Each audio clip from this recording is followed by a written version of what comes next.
Right, I was talking to Two Wheeled Willie yesterday. Go and watch his channel. Really nice guy. And he was saying, we were having a discussion about bikes. He said, oh, what do I know? You know, I don't go on tours. I haven't owned that many bikes. I don't service my bike myself. It kind of made me think, what makes you a proper biker?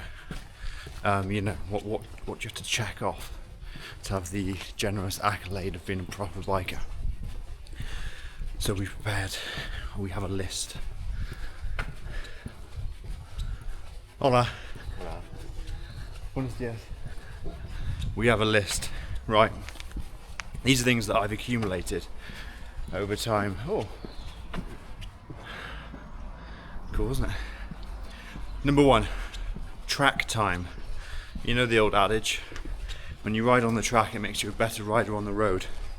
So I would say probably at least 5 track days across 2 different tracks, because obviously you can then ride without restriction, flat out, learn the handling characteristics of the motorcycle. So if you haven't done track time, I think you can call yourself a proper motorcyclist. Number 2, bike ownership. I think bike ownership, is he coming all the way up here? Hopefully not. Bike ownership should be about 20 bikes, but ideally more, because obviously the more bikes you have, the more experience you've got as a rider. Oh, I should have stayed in that hotel, look at that one. So often you'll see people write in the comments, and obviously these are the experts. Oh, I've had 100 bikes. You know, what do you know? I've had 100 bikes, so obviously my experience is way better. We've also got the big one, number 3, years since license held. Now, obviously you can't be a rider with sort of like 10 years experience. I would say, let's let this van go past. This is meant to be the pedestrian area. There's always, like I said in the other video, there's always a little white Peugeot partner van. It's like, for me, it's as synonymous with Spain as like paella and rioja. A little white Peugeot partner. Right, years since license held, I would say 25. You've got to have had your license for probably 25 years to be able to at least comment on a YouTube video. In that time, in those 25 years, let's go for a little walk around here. Let's go up this street tree. In those 25 years, you really have had to go touring, usually every summer, and you've got to be an expert on that. I would say a D-Day trip probably doesn't cut it if you're to speak with authority. So I'd say probably Croatia, somewhere in the Balkans. You know, you've got that in little feather in your cap. You can say that you've done at least 2,000 kilometers. Maybe you've led a group. I mean, that's even better. Let's go walk. I've chosen an uphill course to walk, which is a bit stupid, isn't it? Seeing that I'm not exactly as my fittest. Let's go around the block. But you will have also done touring on big capacity bikes. I mean, anyone who rides 450s, 300s, it's not really good enough, to be honest. I think you need to have a 1200cc. Ideally one of the main brands as well. So don't ride anything Chinese. If you ride a Chinese bike, just be quiet. And ideally, let's give you the perfect bike. You should have a 1250 GS. Option 719, I think, gives you a little bit more credibility. Okay. With that capacity, you can't really be a showboater or all show and no go. You're going to have to use the capacity. I remember speaking to a bloke who was telling me, without me even mentioning it, he just saw I was next to a bike. And he said, oh yeah, I had a Hayabusa, 180 miles an hour down the M5. Yeah, I mean, that's, you know, makes him really a great motorcyclist. I think that's balls of steel. Oh, and don't forget, talking of balls of steel, you've got to have your knee down. If you haven't had your knee down, you're definitely not a proper dried in the wall biker. Oh, here you go. Look at this. I should redo this video with this in the background. Proper biker. So you've got to have your knee down for it to count. This is nice, isn't it? Right, but you can't just be a tarmac warrior. I think, and number 6 on the list is you've got to have ridden your bike off-road. And not just a fire track either. You've really got to have the whole peaked helmet with the Cardo intercom system. And the big boots with all the straps and stuff on them.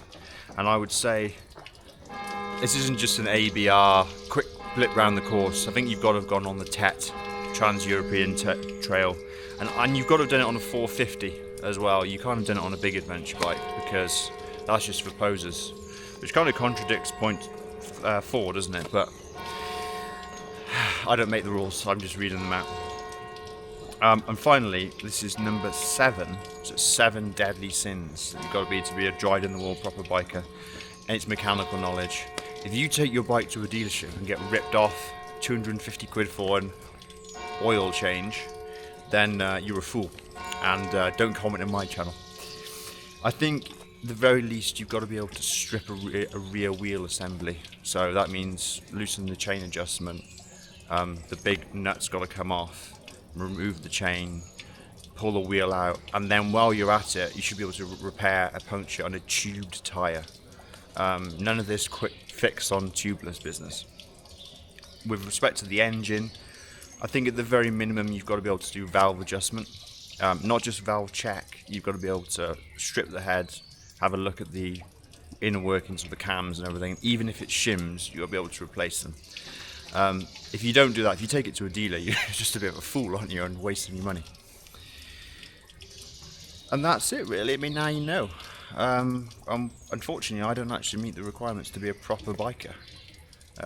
So, sad times, we need to stop watching the channel. Of course, this is all tongue-in-cheek, it's absolute crap, isn't it? I mean, the weird thing that this community has got, and some people have to say, you're not a proper biker because of 1 to 7 on this list.